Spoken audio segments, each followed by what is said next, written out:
మంజూరు చేయాలని అలాగే బోట్ ఇంజన్లు వలలు ఏర్పాటు చేసుకోవడానికి సబ్సిడీ ఇవ్వాలని కోరుతున్నాను అధ్యక్ష.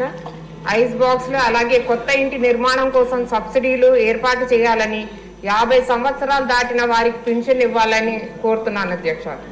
ఫిష్ ల్యాండింగ్ సెంటర్స్ కల్పించాలని మీ ద్వారా గౌరవ మంత్రి గారిని కోరుకుంటున్నాను అధ్యక్ష.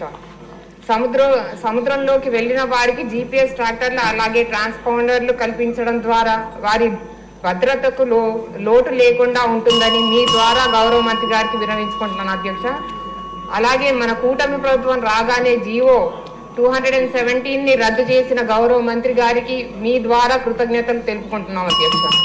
చివరిగా అధ్యక్ష, సెస్ ఏర్పాటు వలన భూములు కోల్పోయిన అలాగే కాలుష్యం వలన జీవనోపాధి కోల్పోయిన మన మత్స్యకారులు సోదరులందరికీ నష్టపరిహారం అలాగే తగిన న్యాయం అందించాలని మీ ద్వారా మంత్రి గారిని కోరుతున్నాను అధ్యక్ష. థ్యాంక్ యూ అధ్యక్ష.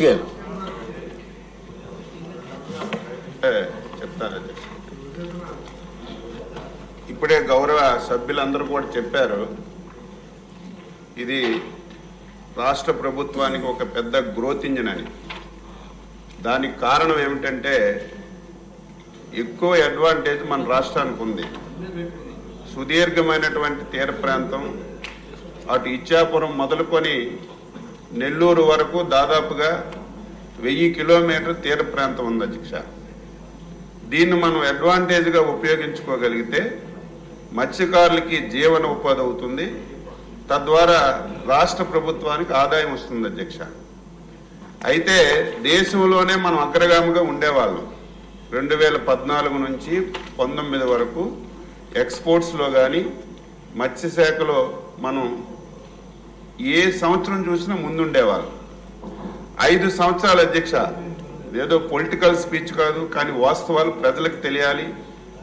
ఈరోజు ఒక ఇంపార్టెంట్ క్వశ్చన్ వచ్చింది. ఈ రాష్ట్రంలో ఉన్నటువంటి మత్స్యకారులందరూ కూడా ఎదురు చూస్తారు.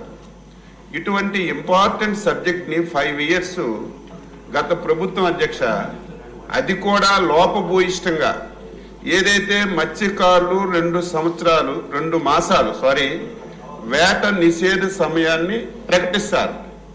ఆ సమయంలో మనం ఉండేటప్పుడు 5,00,000 రూపాయలు ఇచ్చేవాళ్ళు. వీళ్ళు 10,000 రూపాయలు చేశారు. అది కూడా కొంతమందికి ఇచ్చి చేతులు దులుపుకున్నారు అధ్యక్ష.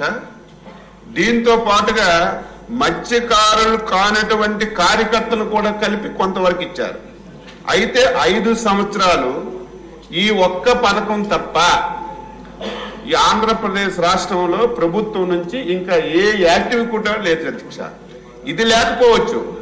ఈ మధ్యకాలంలో కేంద్ర ప్రభుత్వం అధ్యక్ష ప్రధానమంత్రి మత్స్య సంపద యోజనని పెట్టారు అధ్యక్ష. దాన్ని ఉపయోగించుకోగలిగితే రాష్ట్ర ప్రభుత్వం ఏదైతే మన వాటా మనం చెల్లించి ఉపయోగించుకోగలిగితే మత్స్యకారులకు ఎంతైనా చేయొచ్చు అధ్యక్ష. గత 5 సంవత్సరాలు పూర్తిగా వీరు కట్టవలసినటువంటి వాటా కట్టకపోవడం వల్ల కేంద్ర ప్రభుత్వం నుంచి ఒక్క పైసా అంటే ఒక్క పైసా వాడుకోలేదు అధ్యక్ష. నేను మంత్రిగా బాధ్యతలు తీసుకున్న తర్వాత మా శాఖతో రివ్యూ చేశాను. ఈరోజు 9 రూపాయల అధ్యక్ష 1 లీటర్ మీద సబ్సిడీ ఇస్తారు. ఒక 20,000 బోట్లు ఉన్నాయి. ప్రతి సంవత్సరం కొన్ని యాడ్ అవుతుంటాయి. నేను మంత్రిగా బాధ్యతలు తీసుకున్నప్పటికీ 35 కోట్ల రూపాయలు ఏదైతే ఈ సబ్సిడీ వాళ్ళకి బకాయిలు ఉంటే ఒకేసారి మంజూరు చేసి 35 కోట్ల రూపాయలు గత ప్రభుత్వం పెట్టినటువంటి బకాయిలు నేను చెల్లించానని చెప్పి గర్వంగా చెప్పదలిచాను అధ్యక్ష.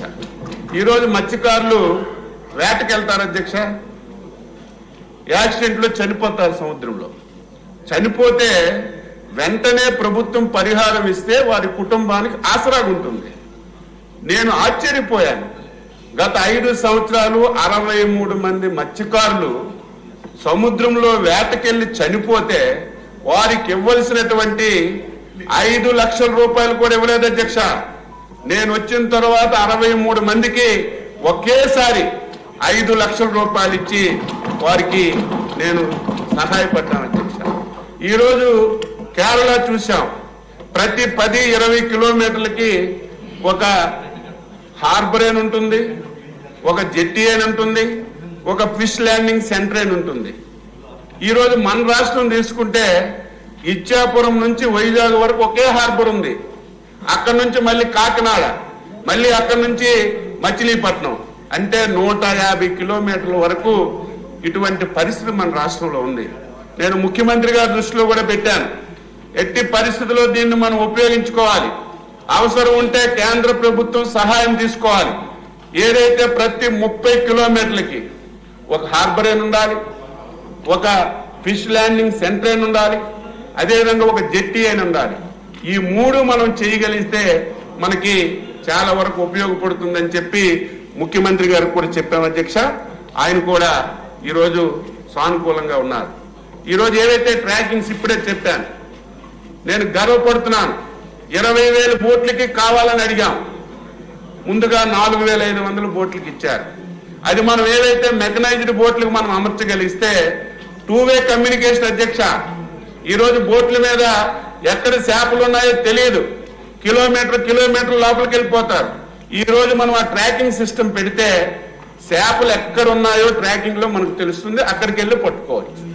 ఒకవేళ సముద్రంలో ఉండేటప్పుడు ఏదైనా సరే సడన్ గా వాతావరణంలో మార్పులు వచ్చి సైక్లోన్లు తుఫాన్లు వస్తే ఇమీడియట్ గా అలర్ట్ చేస్తుంది. సైక్లోన్ వస్తుంది ఇన్ని గంటల్లో, దీనివల్ల ఇబ్బంది అవుతుంది, ఇమీడియట్ గా మీరు ఒడ్డుకి చేరండి అని అలర్ట్ చేసే సిస్టమ్ ఇందులో ఉంది. ఇది ఒక మంచి సిస్టమ్. 4,500 ఇచ్చారు, 1,100 చిల్లర ఇప్పుడు బిగించాం. రేపు డిసెంబర్ నెలాఖరికి ఈ 4,500 పూర్తి చేసి మళ్ళీ కేంద్ర ప్రభుత్వానికి అడిగి దాన్ని కూడా తీసుకురావాలని చెప్పి ప్రయత్నం చేస్తున్నాం.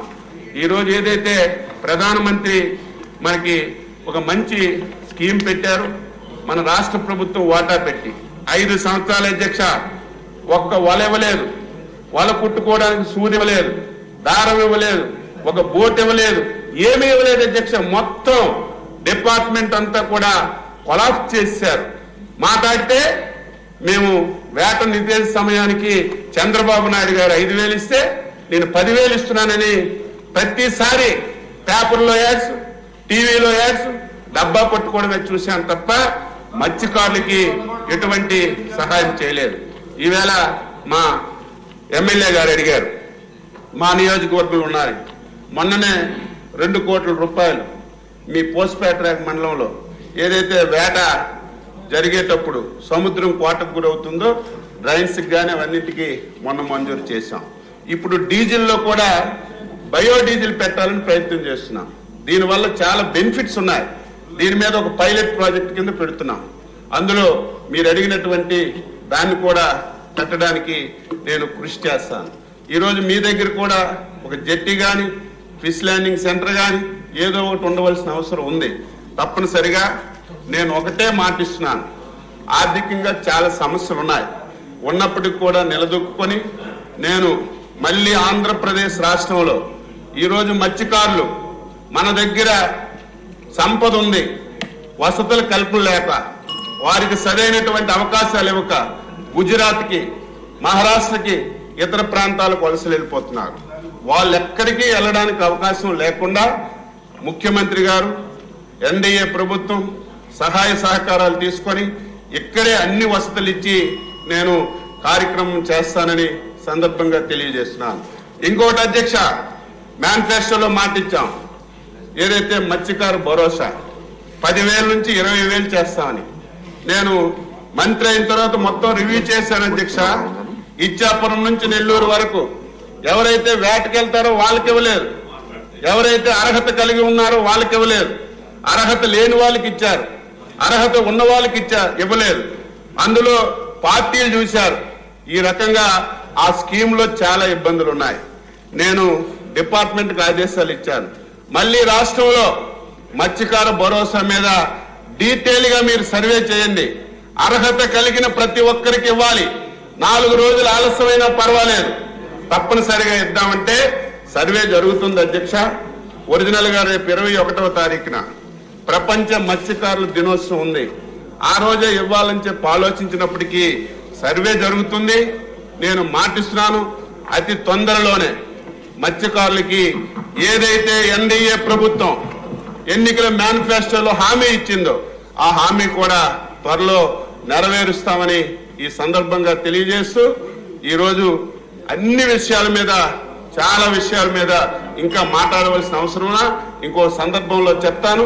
తప్పనిసరిగా ఎన్డీఏ ప్రభుత్వం మళ్ళీ ఈ రాష్ట్రంలో గ్రోత్ ఇంజిన్ ఏదైతే చెప్పామో దానికి అన్ని అవకాశాలు ఇచ్చి ఉపయోగించుకుంటామని మీ ద్వారా సభ్యులకి రాష్ట్రంలో ఉన్నటువంటి మత్స్యకార సోదరులందరికీ తెలియజేస్తాను.